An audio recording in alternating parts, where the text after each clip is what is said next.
Gold all time high create করছে এবং কেন অল টাইম হাই ক্রিয়েট করলো এই বিষয় নিয়ে আলোচনা করব এবং এটার সাথে ক্রিপ্টোকারেন্সি বা পুরো স্টক মার্কেট বা অর্থনীতি সম্পর্কে কি এটা নিয়ে অবশ্যই আলোচনা আছে। এই আলোচনাটা করতাম না যদি এটার সাথে ক্রিপ্টোকারেন্সি মার্কেটের সম্পর্ক না থাকতো। অবশ্যই সম্পর্ক আছে। পাশাপাশি আলোচনা করব যে এই মুহূর্তে ক্রিপ্টোকারেন্সি যে ফেজে আছে মার্কেটটা, এইখান থেকে আসলে কতদিন সময় লাগতে পারে মার্কেট পাম্প করতে, এবং আরেকটা বিষয় দেখার আছে যে এই জায়গাটাতে আমরা কি বাইং করব কিনা বা সেলিং করব, এই বিষয়টা কিন্তু আলোচনা করব। সো প্রথমত আসি গোল্ড নিয়ে আজকে সকালে একটা পোস্ট করি এবং পোস্টে আমি লিখছি যে gold all time high create করে, এবং এক ভাই এই জায়গাটাতে কমেন্ট করছে যে ভাই কই বিটিসি আর কই গোল্ড।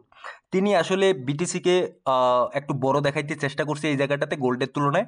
বাট আপনি যদি অর্থনীতির একটা পর্যায়ে যান বা অর্থনীতি সম্পর্কে বিশ্বের সম্পর্কে জানেন, গত 200 বছর ধরে gold one of the number one best বিশ্বস্ত অ্যাসেট।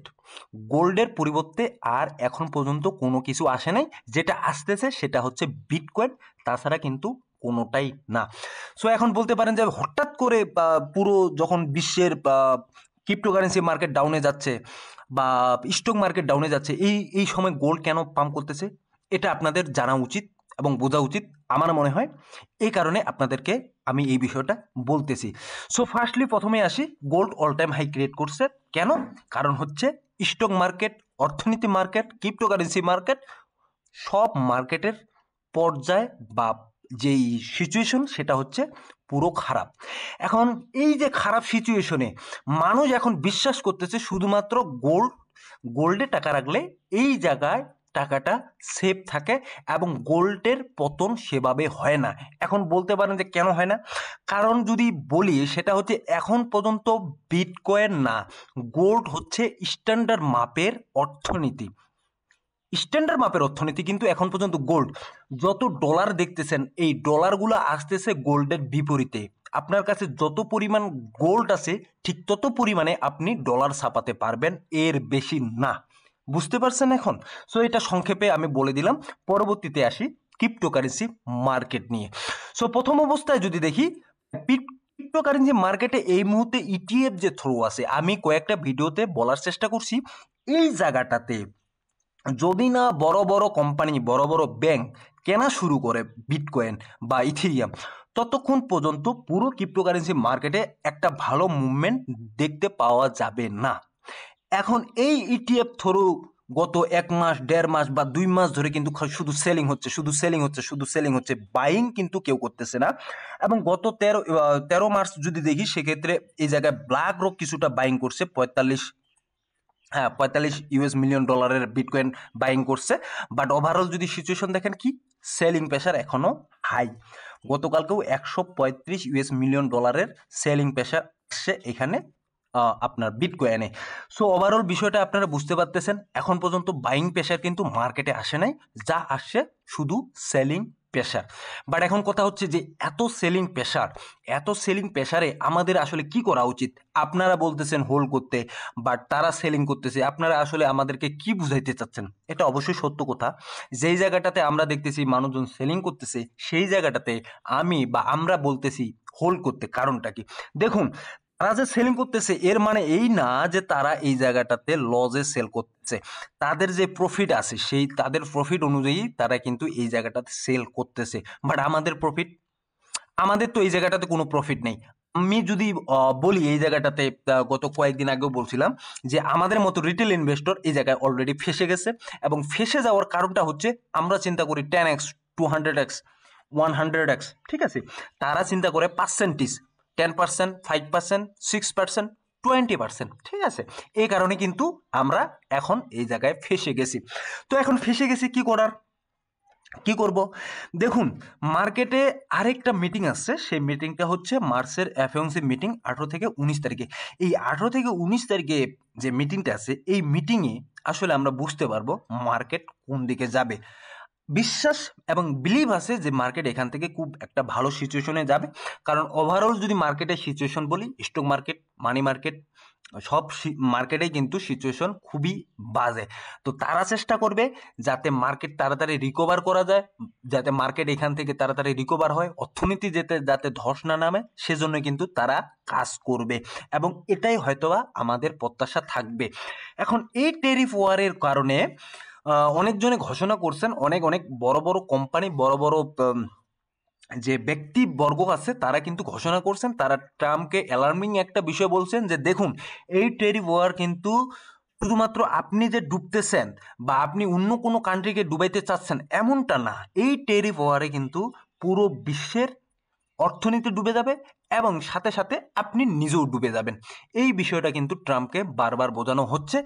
এখন হয়তোবা ট্রাম্প এই জায়গাটাতে কিছুটা হলেও সচেতন হচ্ছে এবং বোঝার চেষ্টা করতেছে।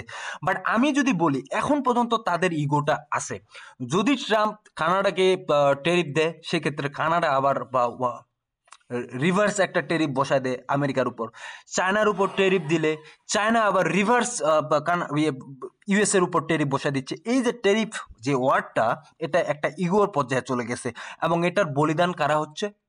এটার বলিদান আমাদের মতো রিটেল ইনভেস্টররা হচ্ছে।